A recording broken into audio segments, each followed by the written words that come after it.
Oke, kita akan membahas mengenai pesawat sederhana ya adik-adik. Nah, perlu ditekankan di sini kalau kita bahas pesawat sederhana ini nggak ada hubungannya sama pesawat terbang. Karena bahasa Inggris dari pesawat sederhana itu simple mesin, bukan simple plane. Maksudnya adalah mesin yang sederhana. Oke, kita langsung masuk ke contoh ya. Salah satu contoh sederhana yaitu bendera. Nah, ketika kita berusaha menaikkan bendera, ini misal ada tiang bendera dan benderanya masih di bawah nih. Kita beri warna merah putih ceritanya ya. Nah, bendera ini kan mau kita naikkan. Harusnya bendera ini kita tarik ke arah mana? Iya, harusnya ke atas. Nah, tapi karena kita pakai suatu alat, yang pertama ada tali, di sini warnanya biru. Terus di atasnya ada kayak roda gitu, namanya katrol.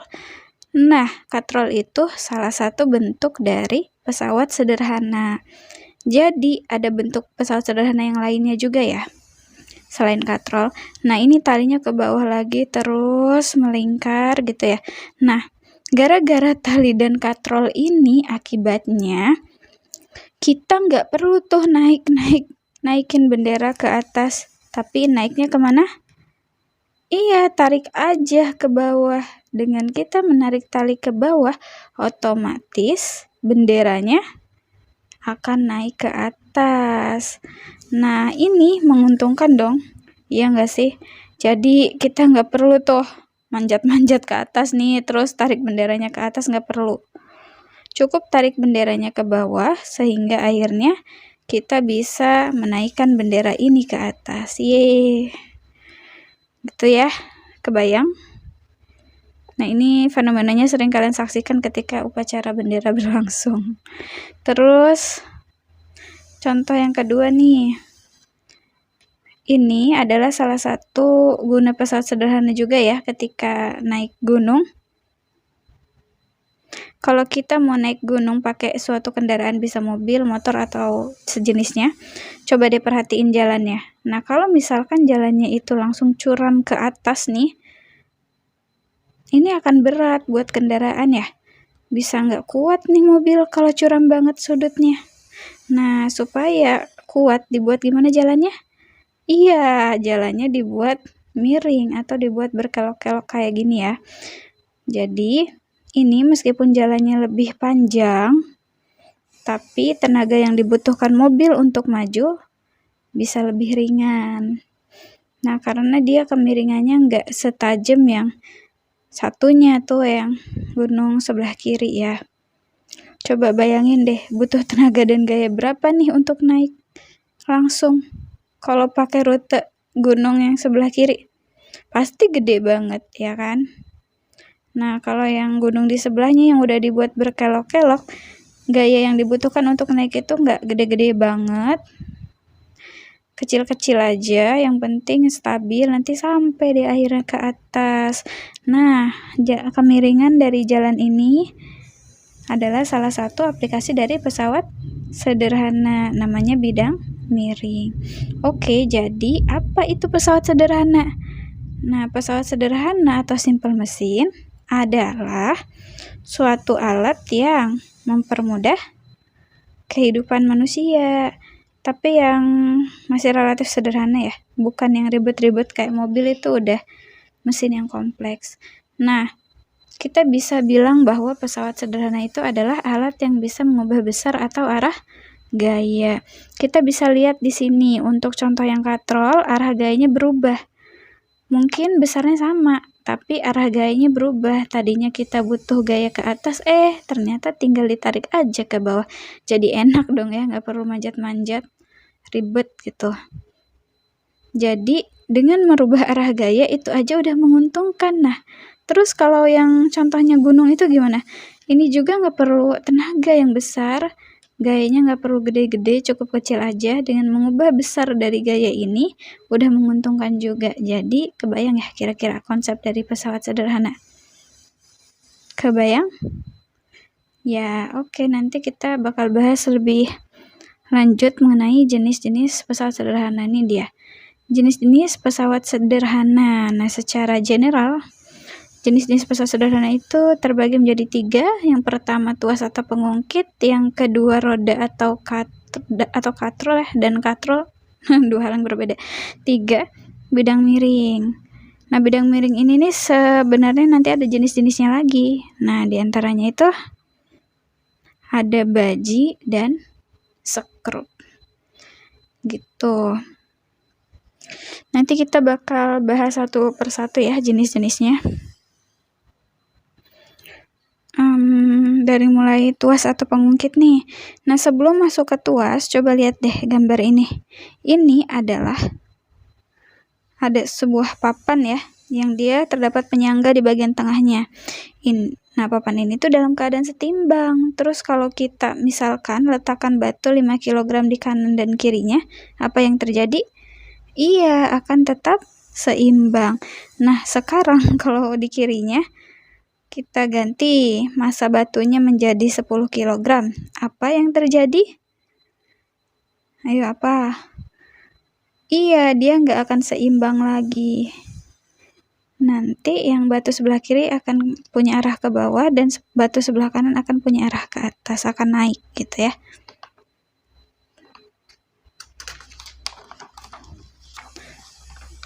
Nah, sekarang kalau misalkan kita buat kayak gini, terus penyangganya kita geser.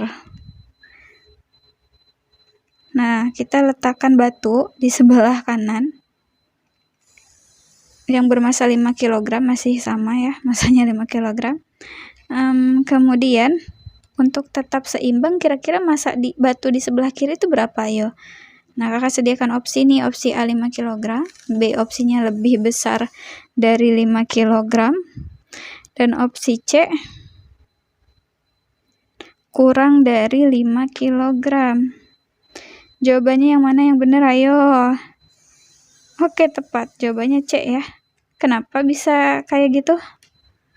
Nah, karena di lengan kiri itu lebih panjang ya dari lengan kanannya, si lengan papannya itu. Sehingga untuk bisa membuat dia seimbang, pasti massa yang di kanan itu harus kurang. Maksud kakak, massa lengan yang di bagian kirinya itu harus kurang dari 5 kg. Misalnya aja nih 3 kg gitu kan, kurang dari 5 ya, ini baru misal, kita belum menghitung persisnya berapa.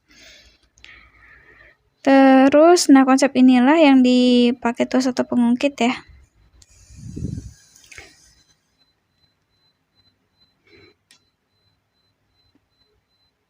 Terus kita bakal kasih, misal di sini ada batu yang bermassa 5 kg. Kita akan naikkan ke arah atas. Berarti kita butuh gaya berapa? Iya, gaya yang dibutuhkan itu sebesar gaya berat dari batu tersebut. Untuk mencari gaya beratnya ya udah pakai rumus, tinggal massa dikali gravitasi, massanya 5, gravitasinya 10. Jadi yang diperlukan itu 50 Newton.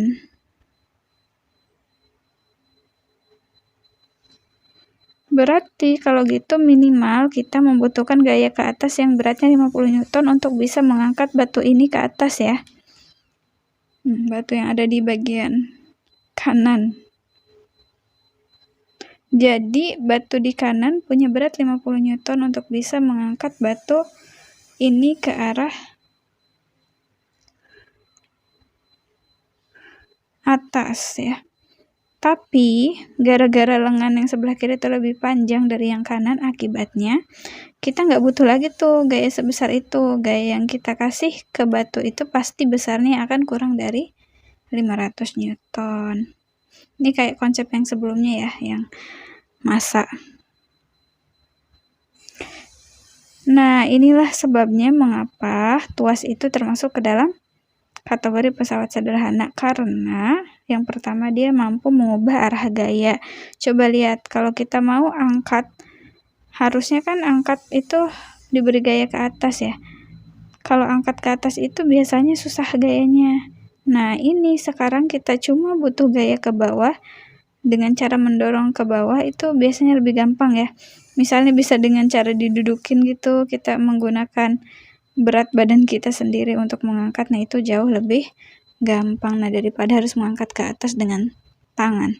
Jadi yang tadinya butuh gaya ke atas sekarang jadi butuh gaya ke bawah. Nah, kemudian yang kedua, dia juga bisa mengubah besar gaya. Yang tadinya butuh 50 Newton ke atas, oh ternyata bisa juga loh. Yang gaya yang dibutuhkan itu kurang dari 50 Newton ke arah bawah. Kenapa? Karena kita buat lengan tuas sebelah kirinya lebih panjang dari yang kanan. Nah, nanti kita bakal bahas nih bagaimana ngitung panjang lengannya. Nah, untuk sekarang yang penting paham dulu konsepnya. Nanti next di bab keuntungan mekanis ya bakal dibahas.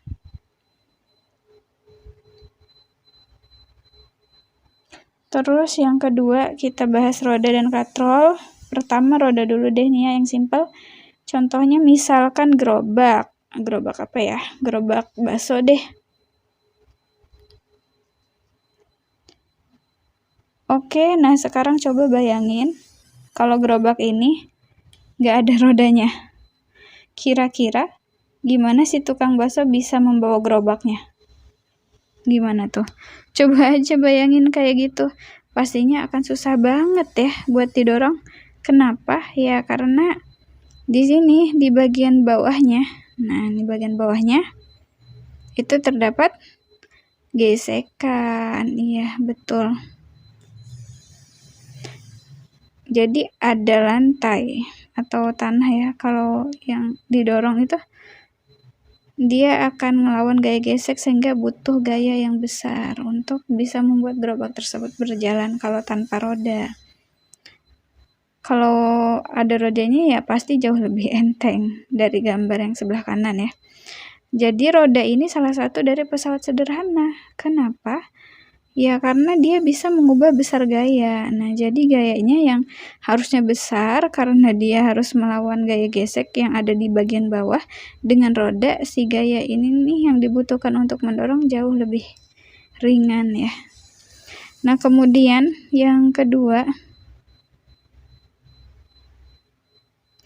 di sini kita bahas katrol. Jadi konsepnya mirip kayak roda, tapi dia punya prinsip kerja yang berbeda ya. Misal nih ada benda dengan massa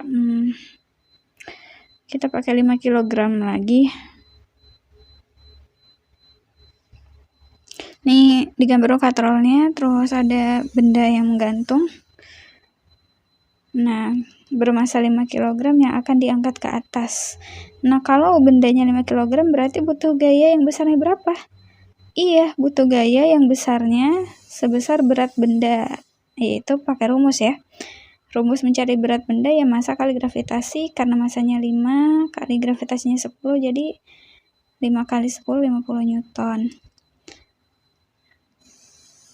Nah, berarti dia membutuhkan gaya tarik sebesar F-nya itu 50 Newton juga nih yang pas kita tarik ke bawah.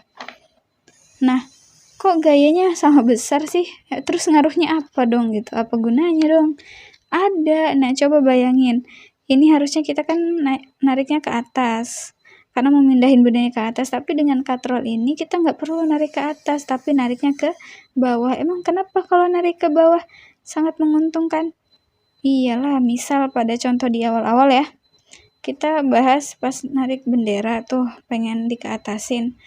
Kalau pakai bantuan katrol dan tali, nggak perlu repot-repot narik ke atas manjat-manjat gitu ya. Tinggal ditarik aja ke arah bawah. Nah, ini jelas menguntungkan. Jadi untuk konteks ini dia merubah arah gaya.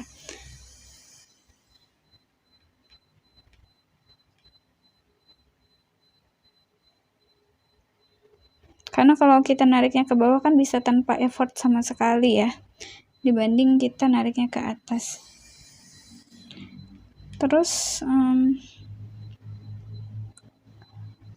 ya ini ditekankan lagi bahwa yang dalam konteks ini tuh yang dirubah itu arah gaya ya.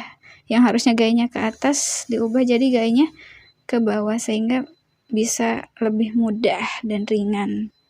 Jauh lebih ringan. Nah, kemudian katrol itu juga sebenarnya bisa mengubah besar gaya di samping mengubah arah gaya ya.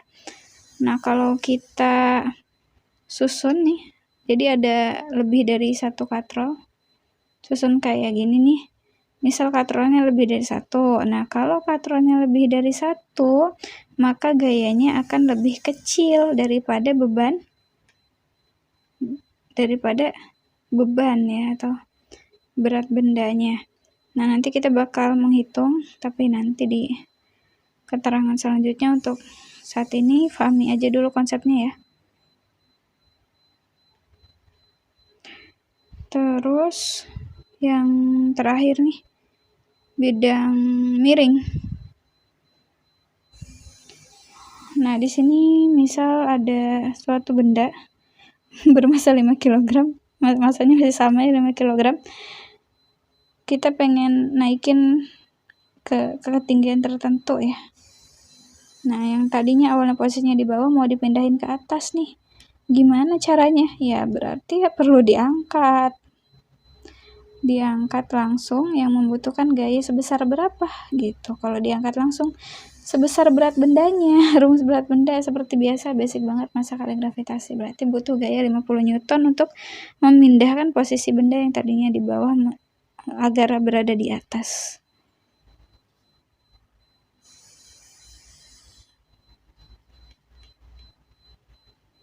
Nah, sekarang gimana kalau misalkan dengan bidang miring? Apakah kita bisa memberikan gaya kurang dari 50 Newton? Tentu saja bisa ya. Caranya gimana ya? Caranya udah kita bikin suatu bidang miring. Kemudian batunya misalkan kita taruh di ujung bidang miringnya. Paling bawah tuh 5 kg. Nah, kalau batunya kita letakkan di sini, mendorongnya tuh enggak harus 50 Newton gitu, tapi yang pasti kurang dari 50 Newton. Meskipun kalau kita perhatikan dari lintasannya ya emang lebih panjang lintasan kemiringan dibanding yang tegak ya.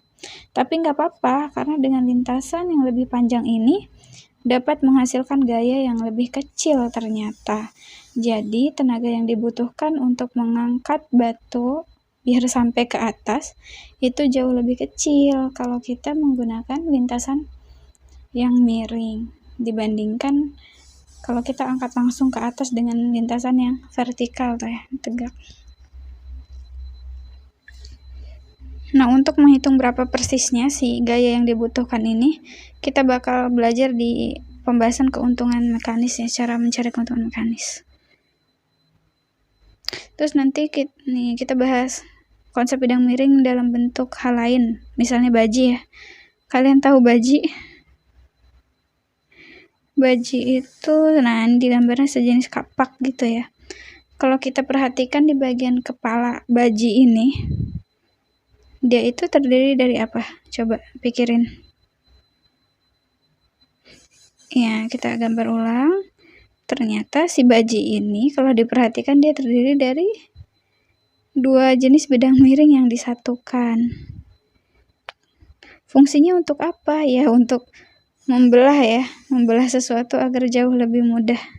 Misal ada kayu, kalau bajinya ini kita pukulkan ke kayu, maka kayunya akan terbelah menjadi dua. Intinya gini sih, kalau baji ini tidak ada bidang miringnya pasti membutuhkan gaya yang sangat besar untuk memecah kayu ini. Tapi karena ada bidang miringnya, gayanya jadi berkurang deh. Jadi lebih kecil untuk membelah kayunya, jauh lebih gampang. Relate banget di kehidupan sehari-hari ya konsep pesawat sederhana. Nah, kayak gitu. Kalau menggunakan konsep bidang miring pada baji tersebut, gaya yang dibutuhkan untuk membelah kayu akan semakin kecil. Terus setelah baji ada bentuk satu lagi, skrup ya. Nah, skrup ini mirip kayak paku, tapi ada kayak semacam lintasan gitu ya. Jadi sekarang bandingin sama paku deh. Coba kita bandingin sama paku. Nah, kalau paku supaya bisa menancap ke dalam suatu kayu itu kan butuh diketok ya sama palu dengan gaya yang besar gitu. Sementara kalau skrup tinggal gerak-gerakin aja deh, nggak perlu diketok. Cukup pakai obeng ya. Kita putar-putar pelan-pelan ya, nanti juga dia masuk ke kayunya. Artinya gaya yang digunakan bakalan jauh lebih kecil. Oke, itu tadi ya kita udah bahas bidang miring, dari contoh-contohnya dari yang lintasannya berupa kemiringan, kemudian baji, kemudian sekrup. Nah, ketiga contoh itu ya memenuhi syarat-syarat pesawat sederhana, yakni dapat mengubah arah gaya dan mengubah besar gaya. Oke, terima kasih.